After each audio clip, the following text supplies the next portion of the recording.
Today I'm going to teach you how to play the Black Mamba Loki build. This is a very deadly build created by Pickle Rick himself, who was also the person that gave me the build guide for the 3v3 Thanatos build, which is called the Undying build. That was the beautiful name I gave it. This one here is going to be just as good and even deadlier for all modes with Loki. And as usual, first we're going to start off with the traits, and then after that we're going to go in with the cool tips and tricks of how to play this build to perfection. For divine traits, you're going to use Poison Reset. Hitting a poison enemy with Obscuring Dagger resets the duration of poison, and each tick deals an additional damage. Now let me be honest with you, this is very good for this build. It is one of the mainstays. Not the best part about it, but we'll get into that later in the video. Poison Reset is very good, allowing you to keep your poisons up on your enemies once you're able to land your dagger. Also, that extra damage helps increase their vulnerability faster than you can say flash. Now, next up we're going to start the minor traits. Now for minor traits, this is extremely important. Master of Poisons.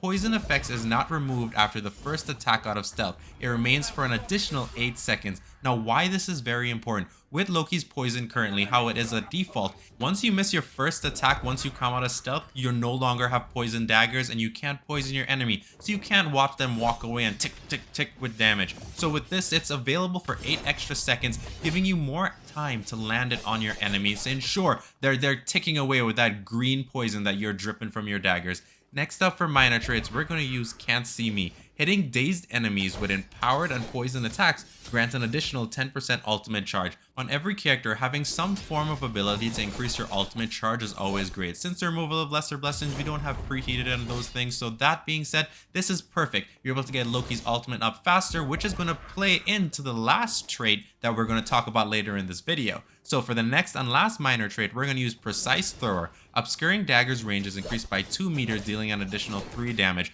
Why this is important? Because it comes back to our divine trait. You need to hit with Obscuring Daggers to reset the poison. So having that extra range allows you more versatility to land it on your opponent to let them tick away with that green poison damage that's constantly dripping from Loki's daggers. Well, whenever you come out of stealth anyways. Now with that being said, we've covered all of these traits here. Now we're going to go into the Greater Blessing. Now this one is super important. We're going to use Amaterasu's Luminescence. Activating your ultimate resets your cooldown of your third ability. And what's Loki's third ability?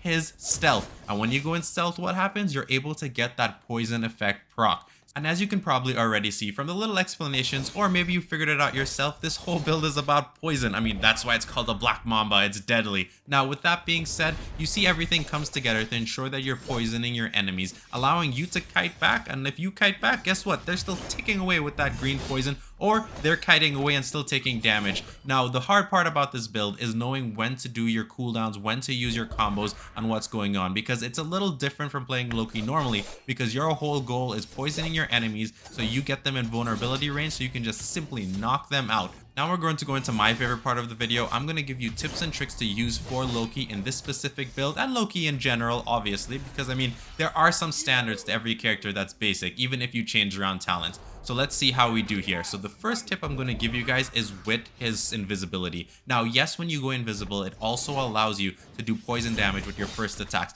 And thanks to the Master Poison's minor trait, we're now able to have it 8 seconds after, which allows us to land poison basically every time on our opponent, unless somehow they're able to kite for 8 whole seconds, which most of the time I highly doubt it. Now, another thing with the invisibility that is very good. Now, with Amaterasu's Luminescence, it does reset it, allowing you to do your poison attacks more often. But also note, you're able to use your dodge and jump in invisibility, which is really good because you can't really use your dodge as Izanami. So with that, Loki's very good at his stealth gameplay. So once you're invisible, you can use this in many different ways to kite around or simply wait for your opponent to mess up, because I guarantee you every time your opponent sees a Loki go invisible, their hand is on that dodge button. So if they're not able to dodge, you're getting some free damage off most of the time. And another way to use this is if you see them high in vulnerability or you see the opening, you can hit them with an aerial attack instead of going for straight light attacks. That's what I do most of the time, and I see a lot of success in that, especially when you're doing 2v2 or 3v3. When you go invisibles at the right time and you see them high enough vulnerability, they never expect that aerial attack. I don't even know why, or they probably do and just can't dodge in time.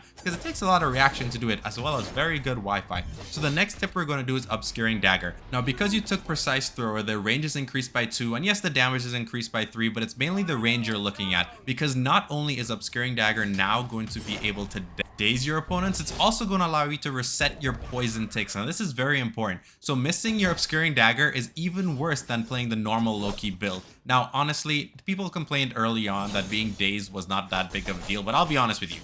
When a lot is going on and you get dazed, it does throw you off immensely in your game as the enemy for Loki. Another thing to note, when you use it in certain circumstances, the daze actually technically blinds you. So for example, if you see an Izanami staying in her little fear bubble and you didn't get feared, oh, use your Obscuring Dagger and land it. Oh, let me tell you, they're not going to be able to see anything for a couple seconds. So once they come out of that Izanami fear, you're going to instantly be able to destroy them. Another thing to note, since now that it resets the poison ticks, now you can maximize it, obviously, if you wait for the poison ticks to run off and then reset it by landing it. Or you can do what I do, which is after 1 or 2 ticks, I try to land the dagger proc instantly so I get a full reset on it. This allows me to know, okay, so it didn't run out because the poisons still need to be activated on the enemy for you to reset it. Okay, so for the next tip here, we're going to talk about Empowered Strikes. When you're using Empowered Strikes, always remember you can jump 1 extra time. So you can't just do 1 glide. You can do a double jump glide to go even further distance. Now, what I like to do with Loki sometimes, which actually throws off a lot of players, especially newer players,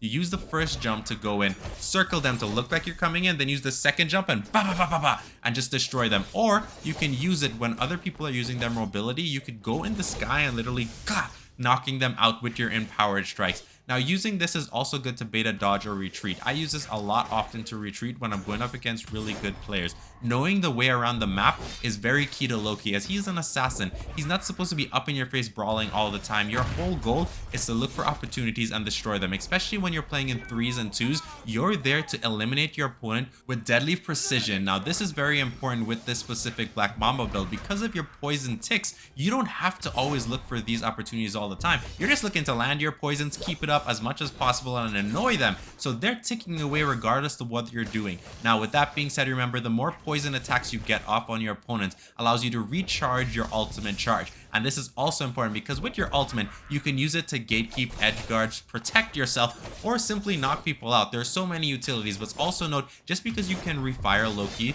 ultimate ability doesn't mean it's the strongest in the game in terms of it is very easy to dodge.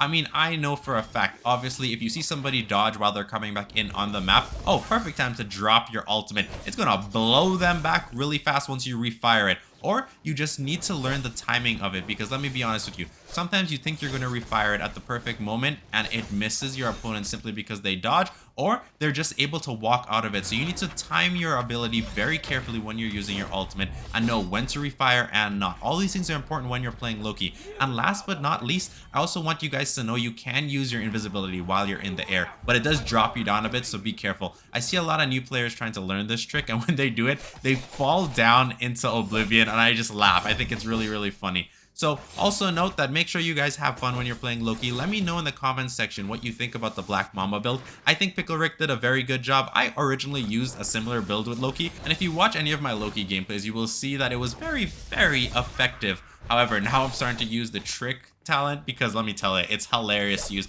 However, I do see a lot of mistakes when it comes to that trick talent. You're losing a lot of extra utility from your other divine traits. And obviously, if you want to learn any more tips and tricks, just follow any of my gameplay guides that I play with characters constantly every single week. I try to play every single one of the characters. Hercules obviously a struggle, but other than that, I'm trying to update them constantly. Okay, I'll see you guys next time. Bye.